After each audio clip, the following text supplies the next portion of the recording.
for chapter 12 and also a new class problem set.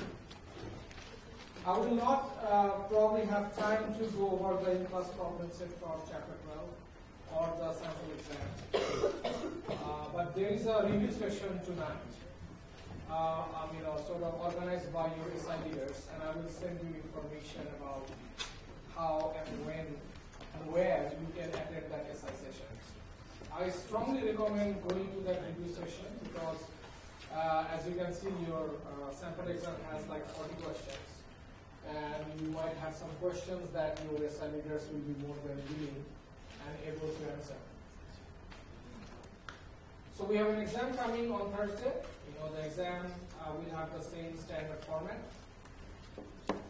There will be 35 questions, approximately 8 questions from every chapter that we have covered after exam 1. The syllabus for the exam 2 basically looks like that.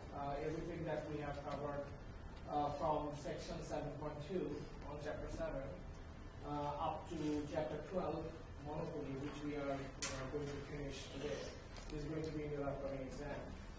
So basically 1, 2, 3, 4, 4 chapters, 35 questions. We are looking at 8 questions from every chapter except for monopoly and market competition. Both of these chapters will have more than 8 questions. If I remember correctly, monopoly has 10 questions in the final exam, in exam number 2. So therefore, it is important to follow and understand the discussion that we will have today. So this is where we stopped last time. We were able to derive a downward sloping demand curve and a downward sloping marginal revenue curve for a monopolist.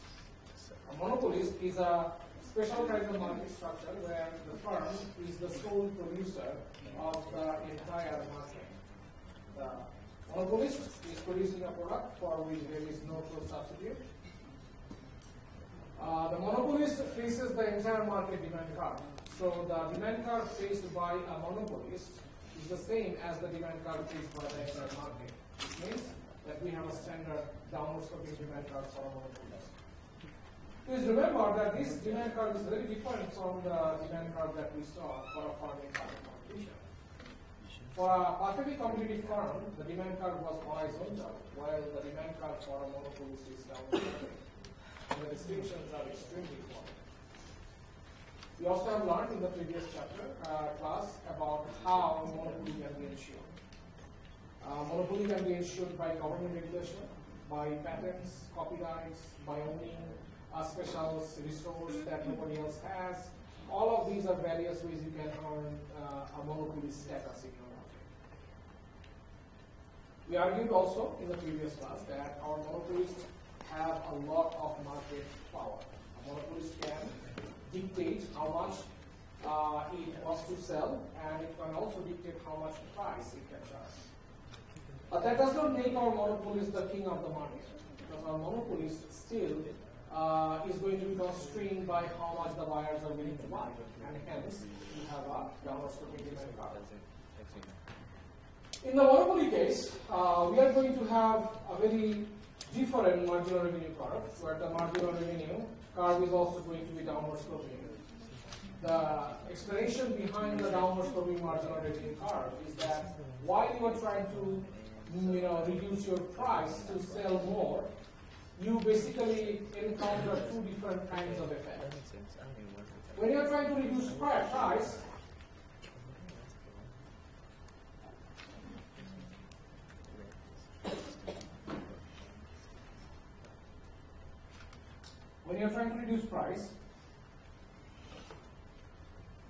you lose some of the revenue from the previous units that you are selling at a higher price. From the first 2 units, you basically lose the $4 worth of revenue because you are selling them all at a lower price, and you also gain some revenue because you are selling more. You are selling 1 more unit from 2 to 3. So when a monopolist reduces price, we therefore see 2 different kinds of effect. Loss in revenue and a gain in revenue. At the end, marginal revenue for selling the 3rd unit is basically 14, the revenue gain, minus 4, the revenue lost, 10. and the market price was 14. So you can see clearly that for every output level, the price that is being charged is going to be higher than the marginal revenue earned.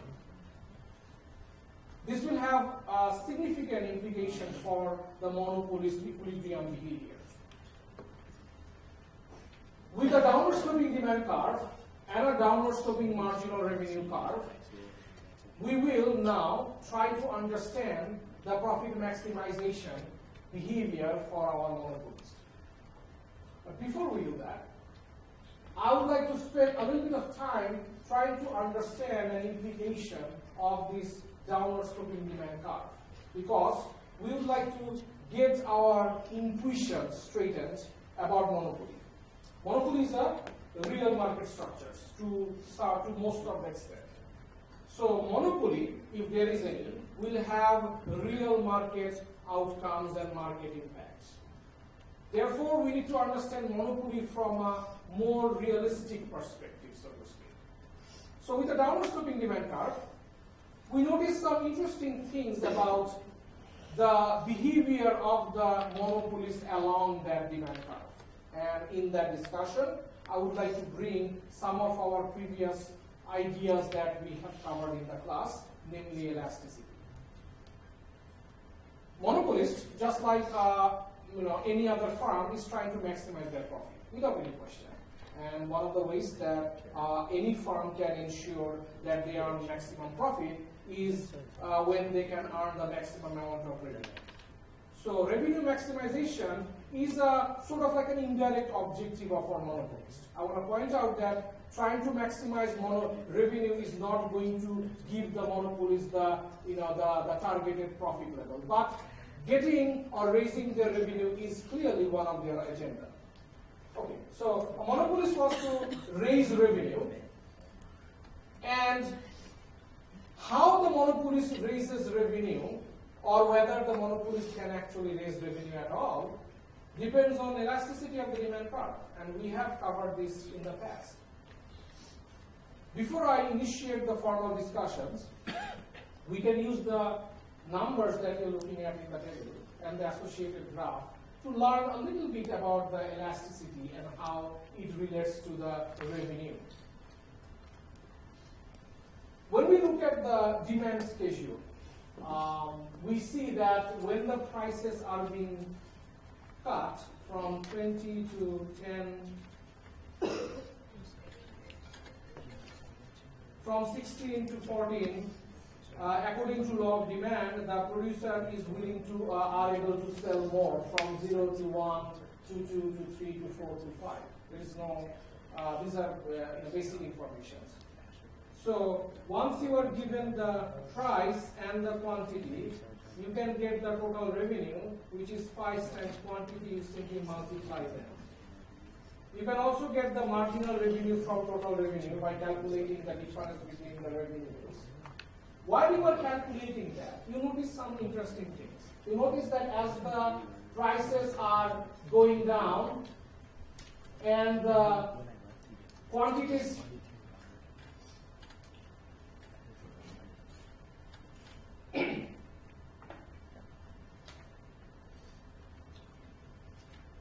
you see, when the prices are going down and the firm is willing to able to sell more, there is an increase in total revenue from 18 to 32 to 42 to 48 to 50.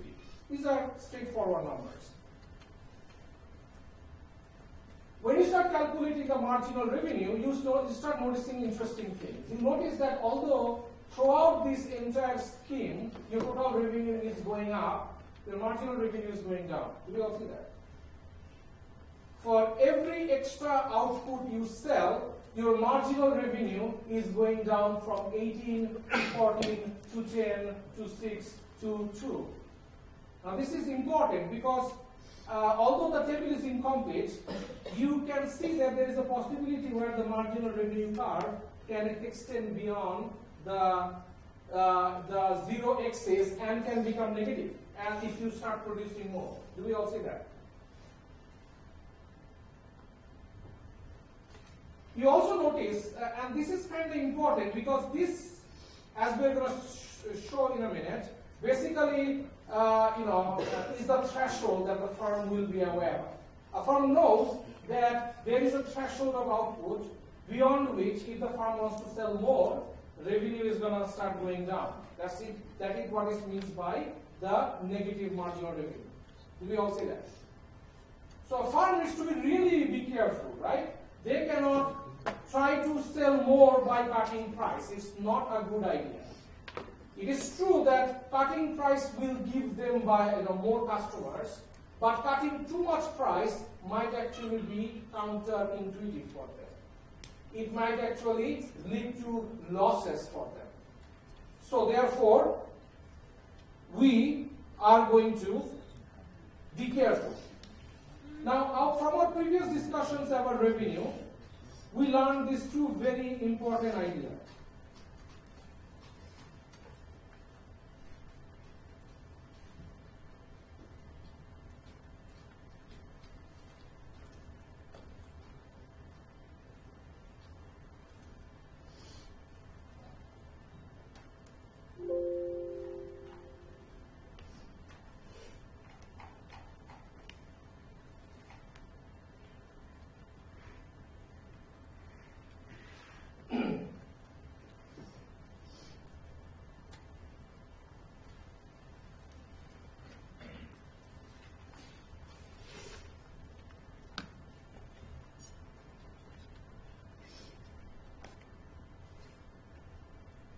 Okay, so from our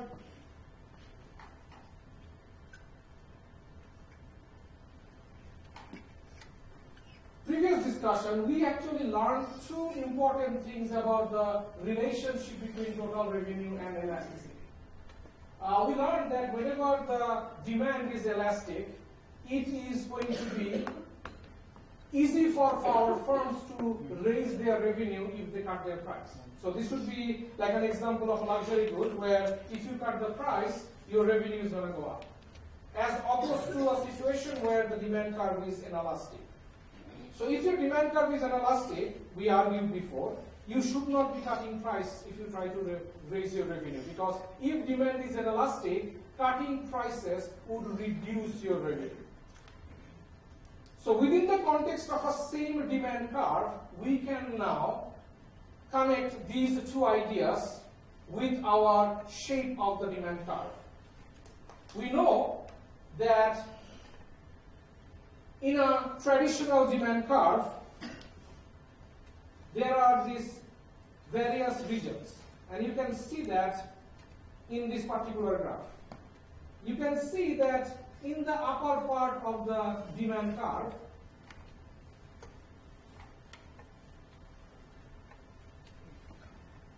when the output was going from 0 to 5, your marginal revenue was going down, that's true, but your total revenue was still going up. And at the output level 5, your marginal revenue was becoming close to 0. And after that, as I expanded the marginal revenue curve, extending the output even further makes your marginal revenue to become negative. So we can basically think of this as a threshold where a firm would try to cut price in the first few units of output. A firm would like to cut their price to raise their revenue if they want to sell anything between 0 and 5. So we know that as long as the demand is between 0 and 5, cutting prices basically increases total revenue. So that tells us that in that region, our demand is elastic. We also learned that between 5 to 10, cutting prices is going to make your revenue go down. Your marginal revenue is going to become negative, as you can see indicated by the negative numbers. And we know that based on our previous discussion that this is clearly a situation where demand is inelastic, and that leads us to the intermediary point, the midpoint where the elasticity is just inelastic. So we can think about three different regions in our demand curve. The first part, the upper part of the demand curve, where the elasticity is greater than 1. You have the lower part of the demand curve where the elasticity is less than 1. And you have the midpoint of the demand curve where elasticity is equal to 1. Now, please tell me, where would you want to be? If you are a monopolist, which price region would you like to be if revenue maximization is one of your intermediate objectives? If I go back to the table, you will notice that you are right, that when the elasticity of demand was equal to 1, when the output level was 5, was where the revenue was maximum. Do you all see that? In order to prove that, let's just go back to the previous table so that we can verify this. Do we all see that when the output level was 50, the total revenue was maximum? So it is clear that where the output level is 50 is where you want to be, right? That tells us from our previous table, from the graph that I just drew, is that this is going to be found where marginal revenue is equal to 0 or close to 0. Here the marginal revenue was actually 2, right? Very much close to 0. So it appears that even with a simple downward sloping demand curve, there are regions where your total revenue increases when you cut price, and there are regions where your total revenue goes down when you cut price, right? Let's now look at this from a more holistic perspective. These observations give rise to a very interesting total revenue curve. If you just plot the numbers that we have just created and expand that, you're going to find that the relationship between total revenue and output is like this. It's a U-shaped curve, where initially as you increase or sell more output, obviously by cutting prices, the total revenue increases, reaches maximum at 5, and then starts going down, right? The first economist who produced a graph like that was a French economist. His name is Lafave. And he showed this in a completely different setup, where he was trying to understand about how cutting prices affects the tax revenue from the government. And he found these two slopes. In economics, my advisor calls this the slippery slope, where you have to be careful where you are, right? So let's say you have this mountain, right? Where do you want to be? So if you are trying to climb a mountain, probably the best place that you want to be is the top of the mountain, where the total revenue is maximum. You all agree? This is where also the total revenue curve is flat, which means that this is also the point where the marginal revenue is 0. Please remember that you probably are happy with being in the upper sloping part of this curve, right? As long as you are there, your demand is elastic, and you are probably happy. You do not want to be on the peak side of this Lafave curve, right? On this dome-shaped curve, because in that setup, cutting prices is going to reduce your revenue. Now, so this is an interesting idea, but we are not really interested in understanding the relationship between elasticity and demand curve. Our main objective in this chapter is to understand profit maximization. Profit maximization is clearly important to us. In the previous chapter, when we were talking about profit competition, we were looking at profit maximization behavior from two perspectives. We offered this two alternative approach of calculating profit maximization. The first one was this so-called total revenue, total cost approach, where we try to find an output level that maximizes the gap between total revenue and total cost. We know from previous discussions that the profit is basically the difference between total revenue and total cost. So that would be one approach, and we're going to follow that in a minute. And then we also have this other marginal revenue, marginal cost approach, where we wanted to find the profit maximizing output level where the marginal revenue and the marginal costs are as close as possible. Do we all remember that?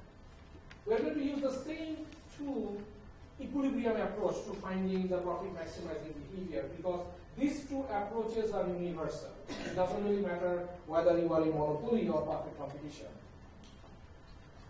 So, this is what we are going to do. We are going to first expand the table that is given to us, the same table that we saw before, but we are now going to add the cost information. So, given the price and quantity, I can get the total revenue. Given total revenue, I can get the total cost, right? If I am given the total, if I given the total cost information, I can get the marginal cost.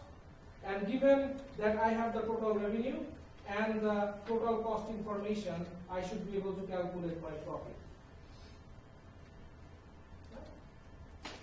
Simple.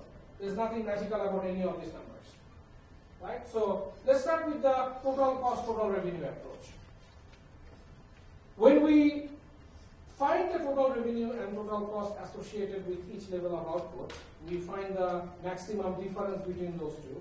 And we find that the output level where the profit is maximum is when the quantity sold is 3, price is 14, and the revenue and the profit is 12, which appears to be the maximum profit among these alternative options. Do we all agree? So, using the total revenue, total cost approach, the profit maximizing output level is going to be 3, profit maximizing price is going to be 14, and the maximum profit is going to be 12. Done.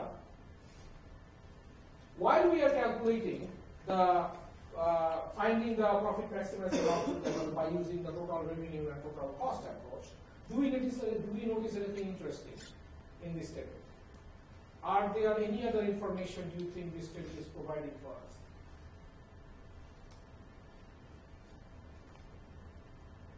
Let me give you a clue. So if we compare the marginal revenue and the marginal cost associated with output level 3, so the marginal revenue for the third unit is 42 minus 32, so that's 10, and the marginal cost of the third unit is 30 minus 27, which is 7. Do we all agree? When we compare the marginal revenue and marginal cost for the quantity level of 3, what do we notice? What do you notice between 7 and 10?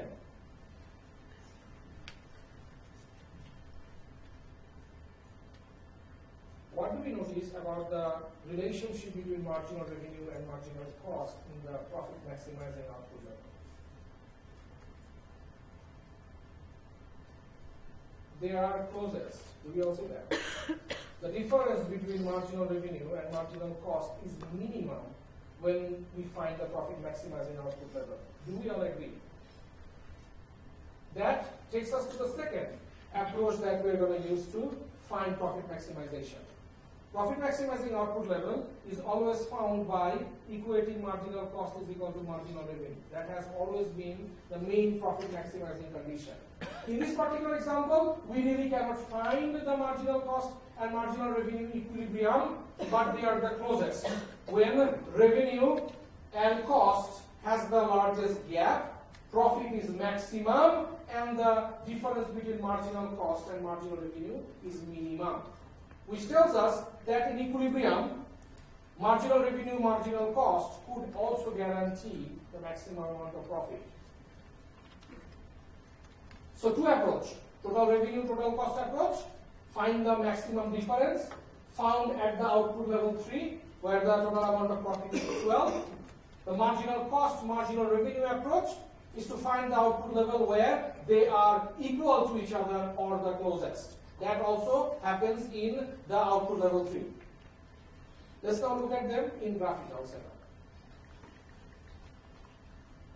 Graphically, you simply plot the total revenue and the total cost curve, find their difference, and you find that at output level 3, the gap between total revenue and total cost is maximum. So you know that at output level 3, the profit is also maximum.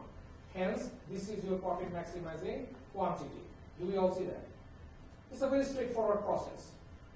For a lot of different reasons, we really don't like the total revenue, total cost approach. We would like to use the marginal revenue and the marginal cost approach by using a different setup. We are now going to show you the workhorse model for monopoly. The graph that you're looking at shows up 6 times in your upcoming exam, which is on Thursday. You're going to see this particular graph being repeated 6 times in your upcoming exam. There are 10 questions coming from monopoly, 6 of them coming from this single graph. Are we all clear on the importance of this graph? Let us spend as much time as we can understanding the various aspects of this very, very important monopoly graph. What we are doing in this graph is we are bringing the same downward sloping demand curve, downward sloping marginal revenue curve. We have brought our traditional marginal cost curve, and we have brought our average cost curve. Each of these curves serves an important purpose in finding the profit maximizing price, output level, and more importantly, not more importantly, and in additionally, the level of profit that a firm earns. The process of finding each of these, profit maximizing price, profit maximizing quantity, and the level of profit, involves a very, very systematic approach. And please follow my direction of discussions, and if you have any question, ask me. So what we are going to do in step number 1, we are going to find equilibrium at the intersection between marginal cost and marginal revenue. So profit maximizing condition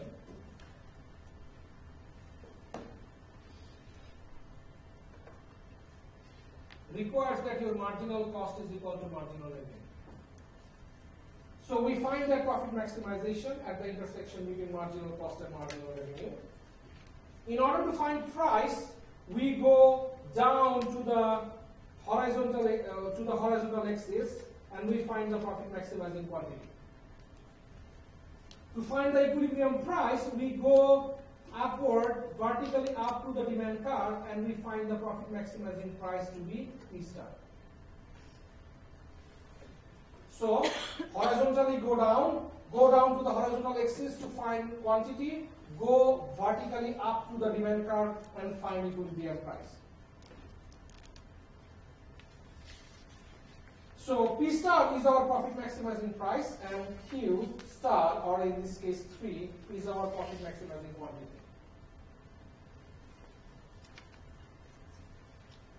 In a previous discussion, we defined price, profit, to be equal to quantity times the difference between price and average cost. Do we all remember that? So this particular calculation told us that in order to find the level of profit, we need to find the price and the associated average cost of production at that price, and we just multiply that with the output level. So given that we found the profit maximizing price to be 14, profit maximizing quantity to be 3, all we have to do is identify the average cost of production at that output level. So what we do is we start again from the marginal cost, marginal revenue.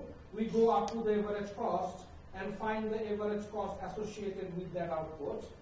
We go up to the demand curve to find the associated price at that output. So given all this information, my profit is going to be quantity times P minus AC, where my quantity is 3 and my price is 14, my average cost is 10, so I have 3 times 4, 12, or 1.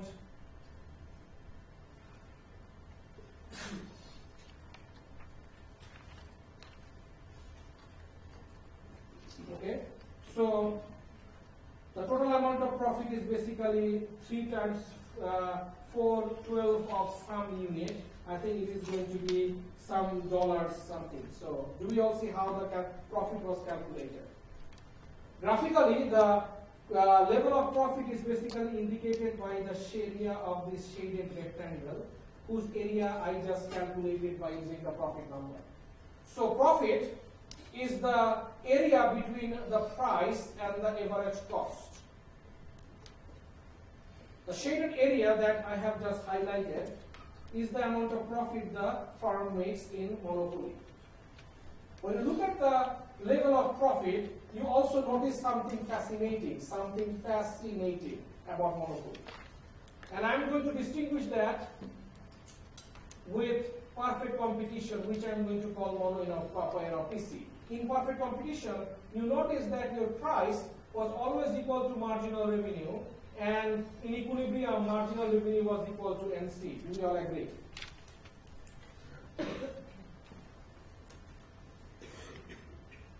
Do we all agree that this was the perfect competition equilibrium condition? Your price was equal to marginal revenue, was equal to marginal cost. You got this condition because your demand curve was horizontal. In monopoly, we are going to find a different equilibrium condition. We are going to find that your price is going to be equal to marginal cost, is greater than marginal cost, which is equal to marginal revenue. How do we know that? Let's go back to our graph again. So at the market equilibrium between MC and MR, we know that the market equilibrium price is 14, and the marginal revenue and the marginal cost is like 8. Do we all see that? Do we all see that? So it is true, and it is always true, with very exceptional cases, with the exception of some really rare cases, you are going to have that equilibrium condition at the top of this slide, where price is always going to be higher than marginal cost. Now, if you believe that this condition always holds, it also tells you that our monopolist will almost always be earning positive economic profit, which was something that we would not guarantee in perfect competition. In perfect competition, we always struggle between the possibility of earning profit or loss. In monopoly, you really cannot earn any loss, because if you are earning loss, you should get out of this industry. Do we all agree? So a lot of comparisons between monopoly and perfect competition. One of the things that in perfect competition, price is equal to marginal cost. In monopoly, price is greater than marginal cost.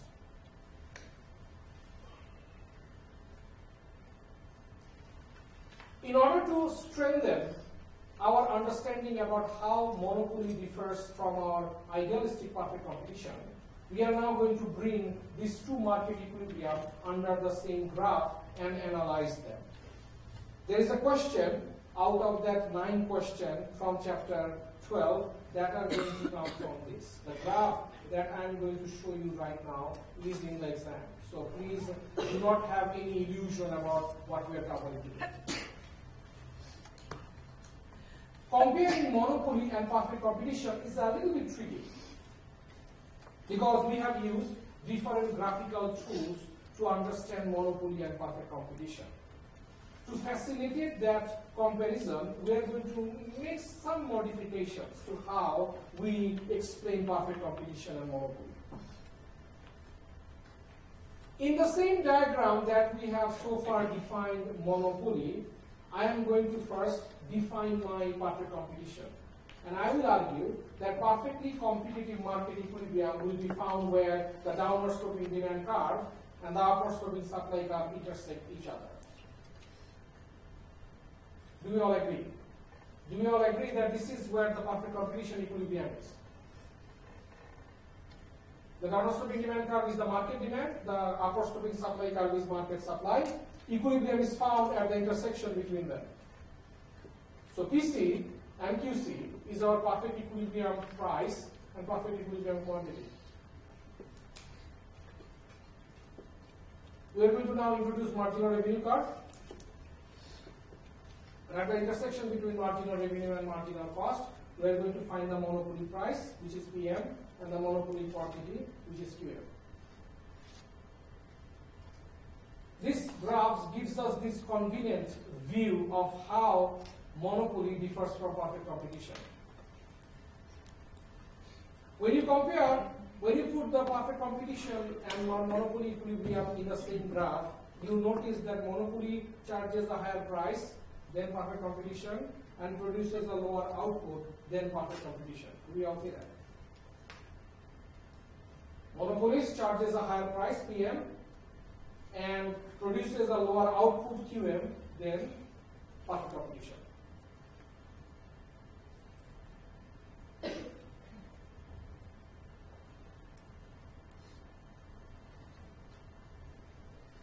Is monopoly efficient?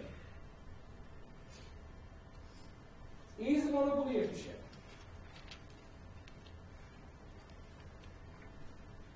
That idea, that question actually originated from the previous graph, which we are going to come back in a minute. But before I show the graphical intuition, I think it is important to understand efficiency from a more intuitive perspective. So let's start by pointing out that in the previous chapter, we spent so much of our time trying to understand perfect competition, because at the end of that chapter, we showed and argued that perfect competition is an efficient market system. It offers the efficient resource allocation. It offers the kind of price where resources are allocatively efficient. It offers an output level where the cost of production is minimum. It is efficient from every perspective. Is our monopoly efficient? Our intuition suggests that it is not. And there are a lot of reasons that we can argue that can explain our hypothesis. Let's state some of them. One thing is for sure, that in monopoly you pay a higher price than perfect competition, which means that at least the buyers are not happy. We also learned that buyers are able to buy less under monopoly, which also makes them not happy. So if some people are unhappy in the market, it is very difficult to argue that the market is efficient. Do we all agree? These are mainly intuition-based arguments. We are going to be more formal in a minute. Monopoly also results in a situation where the buyer has basically lower power, less power than the producer, which also talks about this power sharing sort of struggle between the buyer and the seller side of the market, which also gives you an idea that this market is probably not efficient. Without invoking any formal statement about efficiency, we can, just on the basis of what we are seeing in the monopoly, can argue that monopoly is not efficient. But one has to be really formal about how you show monopoly not being efficient. And in that process, we would like to do a review of the tools that we use to define efficiency. And they involve talking about consumer surplus and producer surplus, and most importantly, dead weight loss. In the previous chapter, we showed that under perfect competition, there is no dead weight loss. There is no loss of consumer surplus. There is no loss of producer surplus. Everybody pays the price that they are willing to pay. The farmers, the producers accept the price that they are willing to accept. Everyone was happy. There was no dead weight loss. Hence, perfect competition was efficient. Is our monopoly efficient? The answer is no. Let's now look at the inefficiency of monopoly from a more graphical perspective.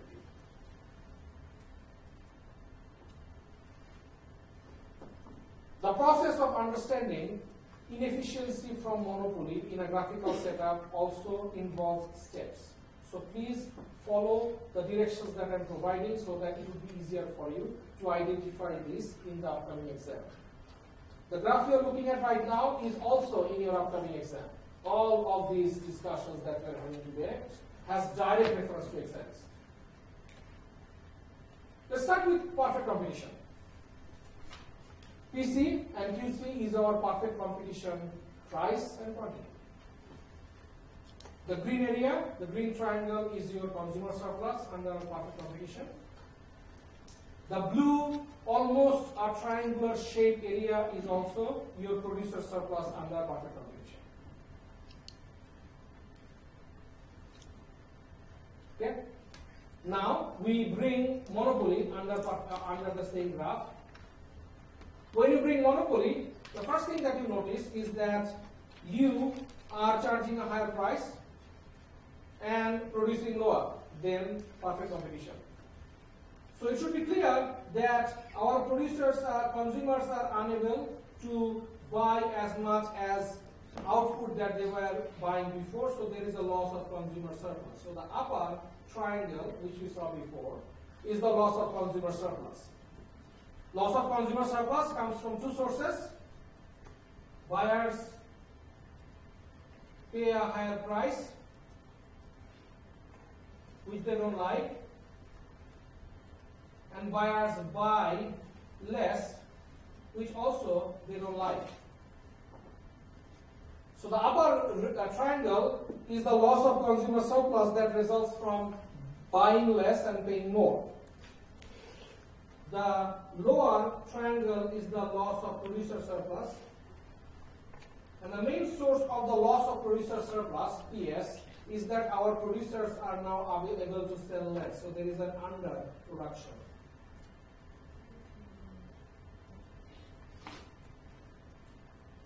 It appears that everybody is worse off in this case. Producers lose some of their surplus, consumers lose some of their surplus. Is monopoly bad for everyone then? That's obviously no. Why? Because in this monopoly we see something fascinating about how the producers are now gaining an upper hand. Before or in the perfect competition,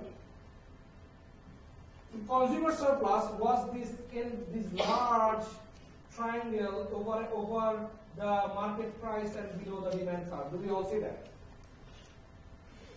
Consumer surplus was this really large triangle, upper triangle, and under monopoly, the consumer surplus is only that green triangle. So if the economy goes from perfect competition to monopoly, the consumers lose two parts of their surplus. A rectangle and a small triangle, which I already identified. I already identified the loss of consumer surplus, the area of that triangle. The question now is, what happens to that shaded white area, the white rectangular area of loss of consumer surplus? Answer is, it becomes part of the producer surplus. And you can see how, right? The producers are basically charging a higher price than monopoly, so than perfect competition. So instead of charging PC, our producers are charging PM, right? So the gap between them, PC minus PM, and the amount that they are selling is basically the profit, the extra profit, the excess profit that our producers are earning in monopoly. So here is the take on efficiency in monopoly. In monopoly, there is a clear deadweight loss. Loss of consumer surplus, the upper smaller shaded triangle. The loss of producer surplus, the lower shaded triangle. When we add those together, there is a clear deadweight loss under monopoly. So monopoly is not efficient at all. But something else is going on in monopoly. In monopoly, by charging a higher price, a monopolist captures part of the consumer surplus of the economy, and this is very, very important. And you can see that kind of makes sense, right? The monopolists have a higher marketing power, a higher market power. Monopolist is charging a higher price, so it is obvious that the monopolist will try to exploit the buyers of the economy. But the discussion about monopolists transferring some of the consumer surplus into their producer surplus raises another not so obvious question.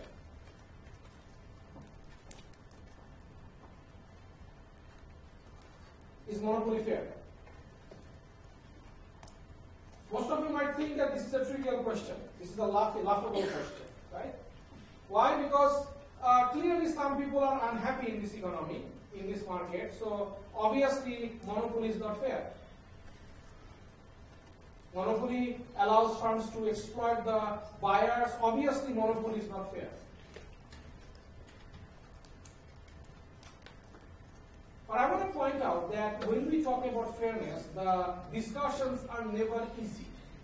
Because if you are asking a buyer, hey, is monopoly fair to you? You are going to say no. But if you ask a producer, he loves monopoly. Do you all agree? He loves monopoly because he is exploiting the consumer. He is transferring some of the consumer surplus into producer surplus. So if you ask a producer whether monopoly is fair, he's going to say yes. So questions like these, whether perfect competition or monopoly or some future market conditions, whether they are fair or not, is ambiguous. We don't know. We don't know. We can only point out what is happening in the market. If somebody asks you about the fairness of monopoly, you will and you should say that I don't know. But I do know that under monopoly, there is a distribution of wealth. Richer are getting richer, rich people are getting richer, poor people are getting poorer. Right? This is how somebody would define a monopoly. Right? So there is a distribution, right? You are taking money or surplus from the consumers and giving it to the producers.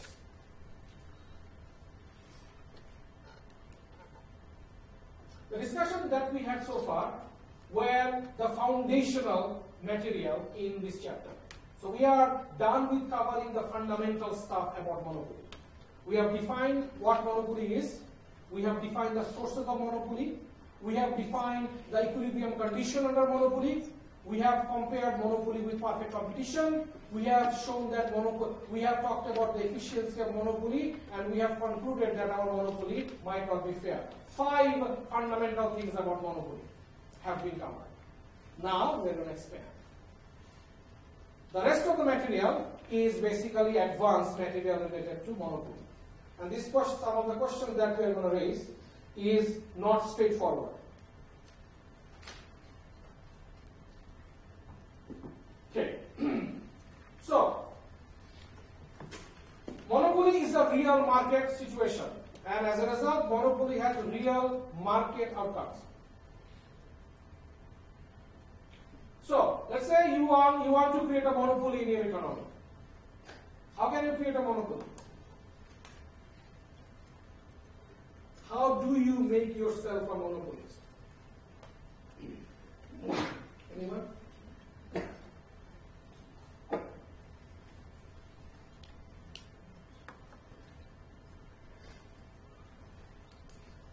So you want to be a monopolist, what do you do? How do you do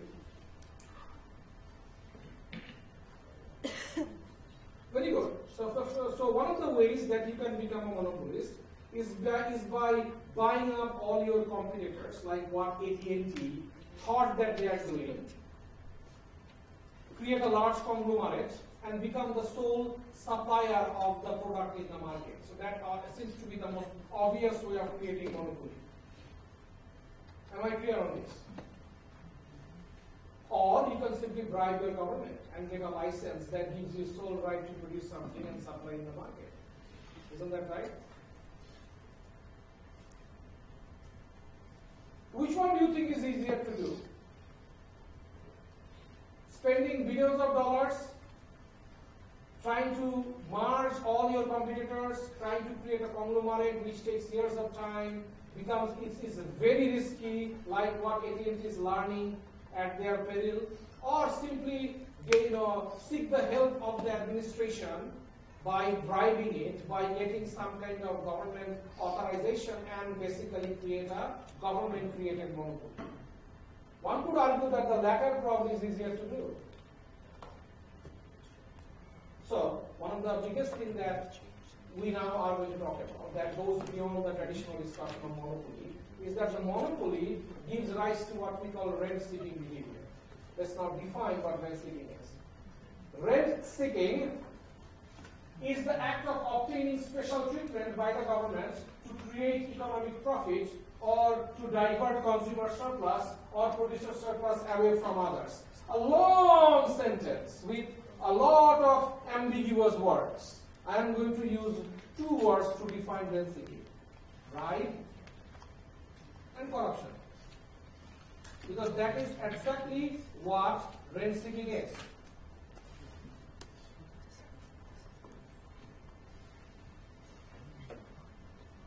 Agreed? So, you want to create a monopoly, you just bribe the government.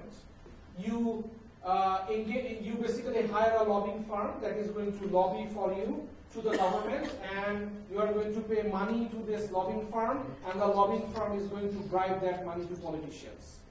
Rent seeking is a political process. When we talk about rent seeking, we imply that we are bribing the government, but please try to understand that government doesn't get those bribes. It's the legislatures, who are the politicians, get those money. Something that is of very importance when we talk about monopoly. So monopoly is a political process.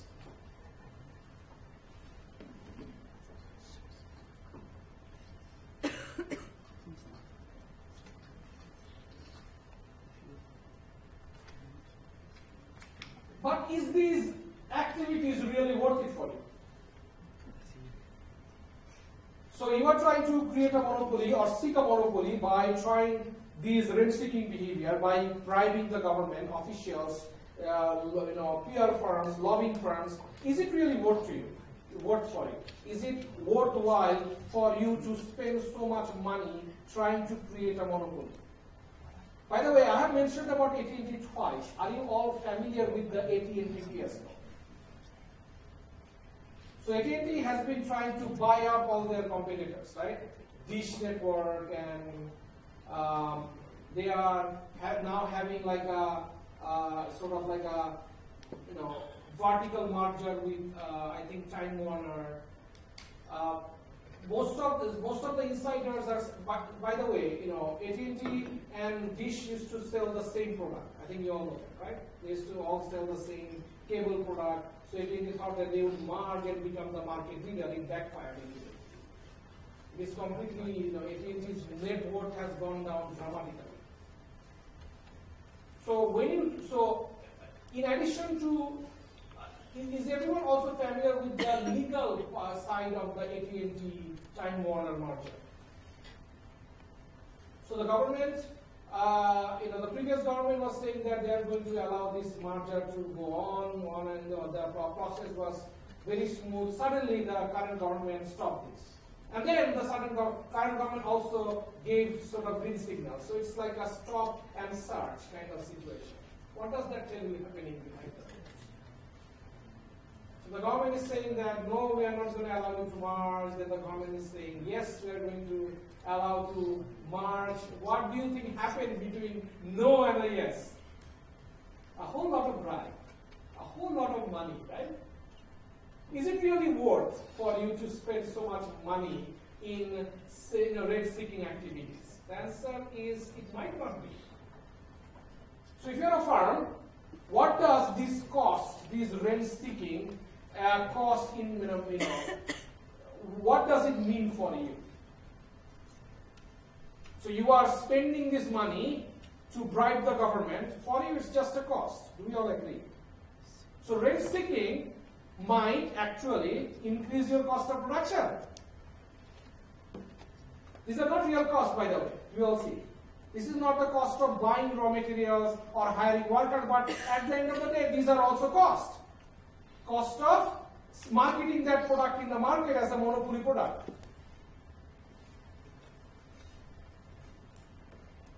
What we sometimes do not realize that lobbying activity is kind of hard in USA because there are so many lobbyists. Because there is competition among lobbying firms to get the same job or the same stuff.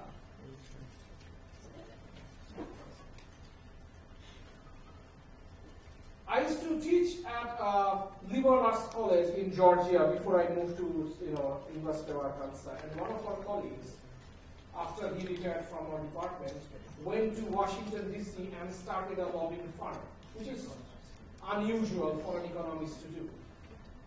And once he came to our university and gave us a sort of like a talk about how lobbying works in Washington. And Washington is not a nice place to be if you are a lobbyist and you have some level of consciousness, because the competition between lobbying firms is tremendous. Let's say you are a dictator from Middle East or from an African country, and you want some kind of special attention or concession from the US government. So what do? You come to Washington with a bag full of money, and you try to find the people that you want to bribe, right? Probably the the chairman of the armed committee is probably one of your target. I'm not making any of these up. These are true, right? Probably the Senate majority leader is one of your person that you want to bribe too, because these are the people who are legislators. Government doesn't get the bribe money. It's the politicians who get it. So what do you do?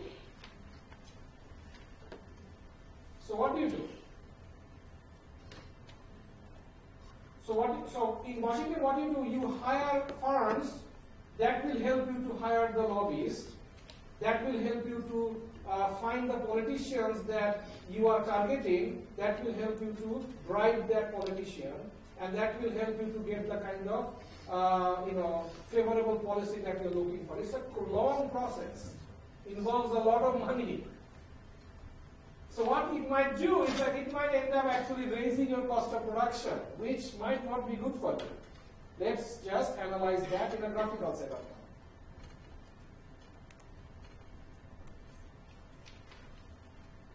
I want to understand the effect of rent-seeking behavior from the perspective of our simple graph.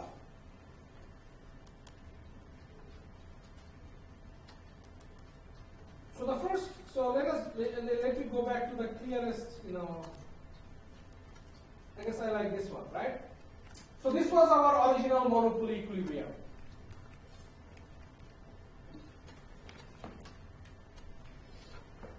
Our market equilibrium price was 14, our market equilibrium quantity was 3, our amount of profit was this shaded area. We are all good, right? Monopoly is happy. We are unhappy, we as a buyer is unhappy because we are buying less, we are paying a higher price. Monopolist is happy, the producer is happy. Why the producer is getting profit? Is this profit guaranteed? Can the monopolist always earn profit under monopoly? The answer is no. The amount of profit basically depends on the location of your average cost curve. Do we all see that? The reason why the monopolist is earning profit is because price, which is 14, is higher than cost, which is $10. With rent seeking, with a lot of money spent on lobbying for the kind of policy that you are looking at, your average cost of production will start going up. Do we all agree? It might go up so much, causing the shift of the average cost curve so much that the average cost curve might shift to AT1, ATC1, and now tell me what happens to your profit. If the average total cost shifts from ATC to ATC1 as a result of this tremendous lobbying cost, what happens to your profit? 0. The price doesn't change. You're still getting that high price 14, still selling that low quantity 3, right? You're exploiting your buyers, but all the exploitation ends up in the pocket of a politician sitting in Washington, D.C.,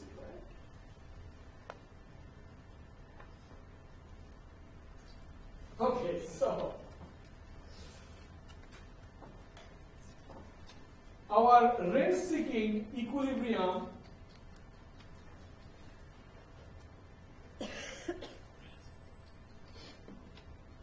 looks like this, and it is clearly inefficient because the market price is PM, really bad for the buyers, market quantity is QM, really bad for the buyers. As it turns out that the rent-seeking equilibrium is also bad for the sellers. They don't earn anything. End of the story. Okay? I have about 15 minutes. In that 15 minutes, I am going to cover another advanced topic in monopoly. But before I go any further, does anyone have any question? We have just covered this idea of rent-seeking behavior, where rent-seeking might lead to a situation where firms in a monopoly situation can be earning zero economic profit. You might get confused when you compare this zero profit monopoly equilibrium with a zero profit perfect competition equilibrium. Because in perfect competition, there was a zero profit equilibrium in the long run. Do we all remember that? Now in perfect competition, zero profit long run equilibrium was efficient because everyone was getting the lowest possible price, economy was producing the maximum quantity. In this zero profit monopoly equilibrium, everyone is worse off. A very strong contrast between perfect competition and monopoly.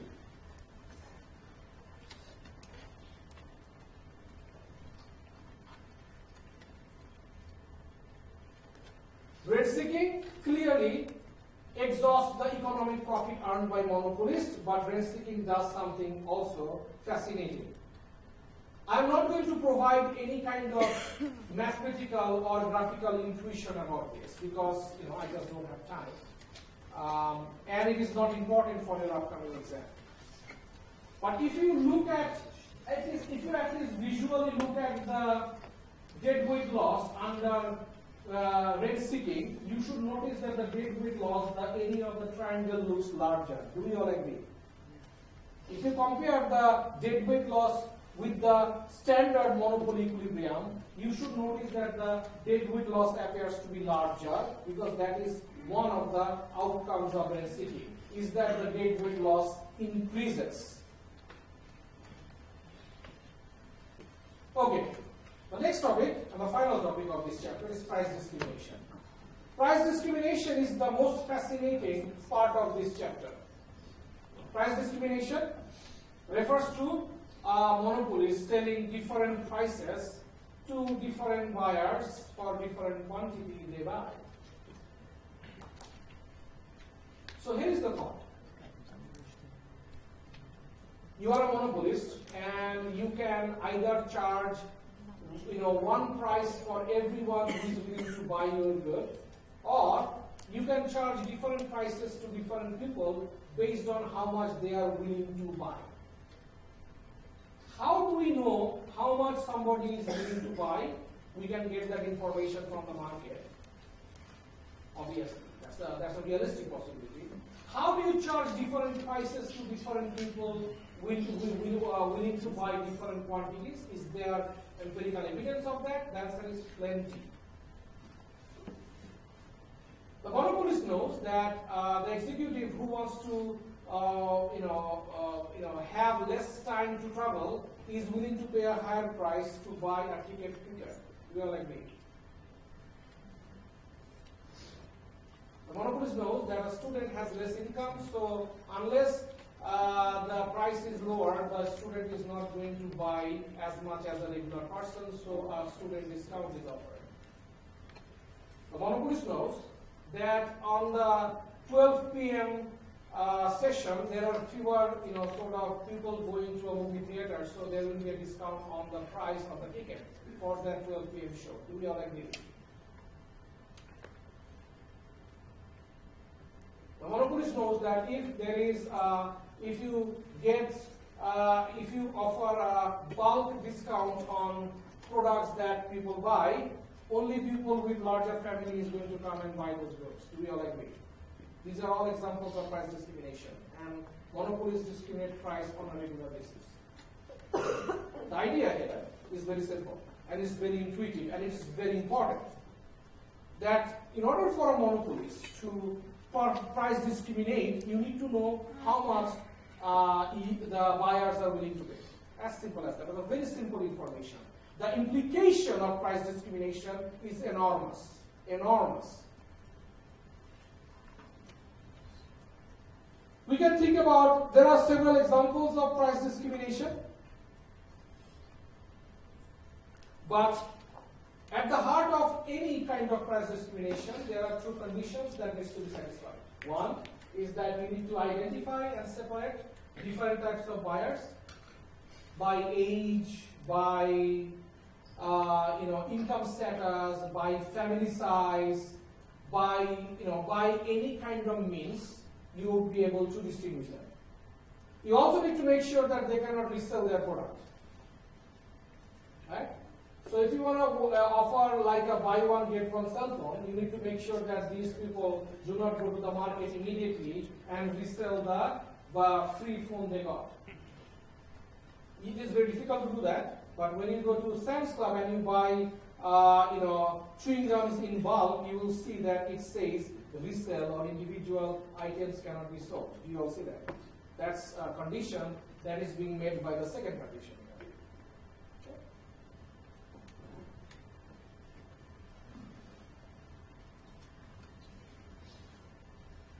The graphical illustration of price discrimination is fascinating. And I will walk you slowly through the formulation and show you the implication of price discrimination. The idea is very simple. If you can identify each buyer and identify how much they are willing to pay, you can basically grab all their consumer surplus. You can basically get rid of all the consumer surplus and translate that into your profit. So by discriminating perfectly or adopting any kind of price discrimination, you can absorb the entire consumer surplus of the economy and make it your own profit, which is fascinating because it is going to lead to a very important conclusion at the end of the class.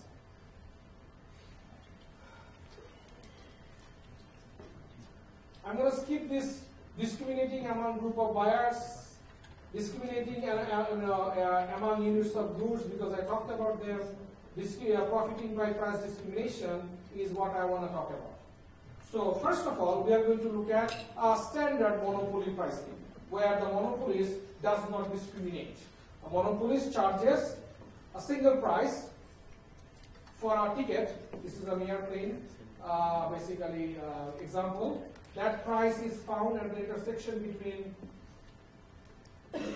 marginal revenue and marginal cost. You go up to the demand curve and you find the equilibrium price, 1200. You go to the horizontal axis, find the equilibrium quantity, 8. You also identify the average cost of production at that level, which is 600. You can calculate the consumer surplus, which is half times 8 times the difference between that. So if this is, let's say, probably 2000, this is going to be 800, right? That's your consumer surplus. You can calculate the profit, which is 1200 minus 6, so that's 600 times 8. So 600 times 8 is 4.8 billion. That's your profit under traditional monopoly equilibrium. This is called a traditional monopoly equilibrium. It is also called a single price monopolist, where a monopolist charges a single price to everyone buying any unit of the output. The profit is 4.8 billion.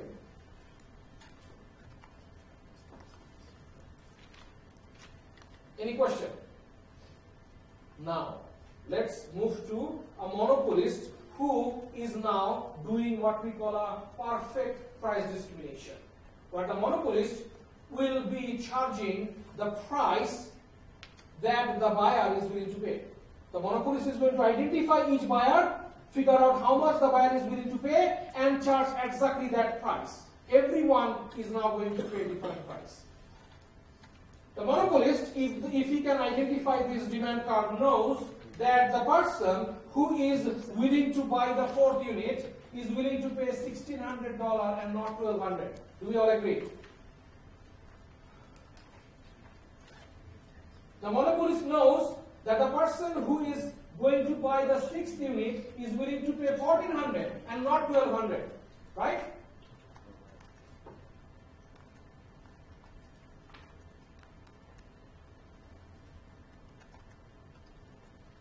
The monopolist knows that the person who is willing to buy 8 unit is willing to pay $1,200.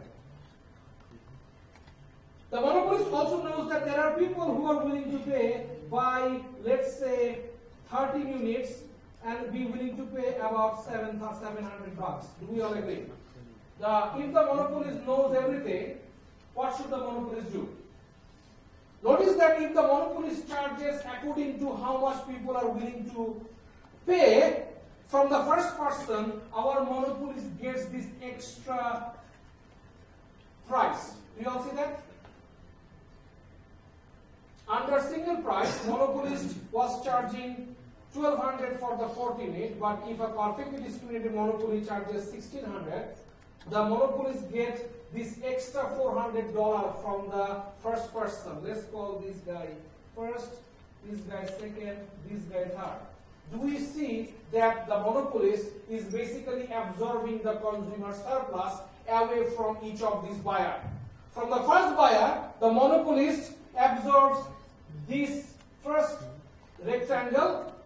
From the second buyer, the monopolist absorbs the smaller rectangle, and the process continues. If the monopolist is a perfectly price discriminating monopolist, that means he charges everyone according to how much that person is willing to pay, our monopolist literally can absorb the entire consumer surplus of the market.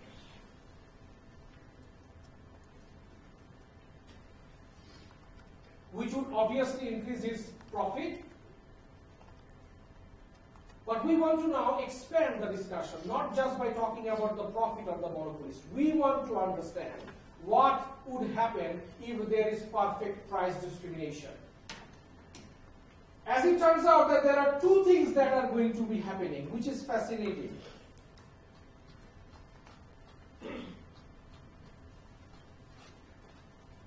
With perfect price discrimination, the economic profit is now going to include the previous consumer surplus,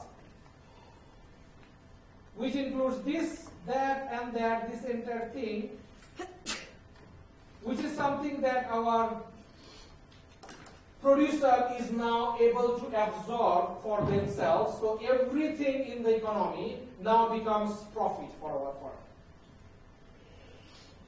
It might seem that as a result of that, buyers are hurt. But then think again.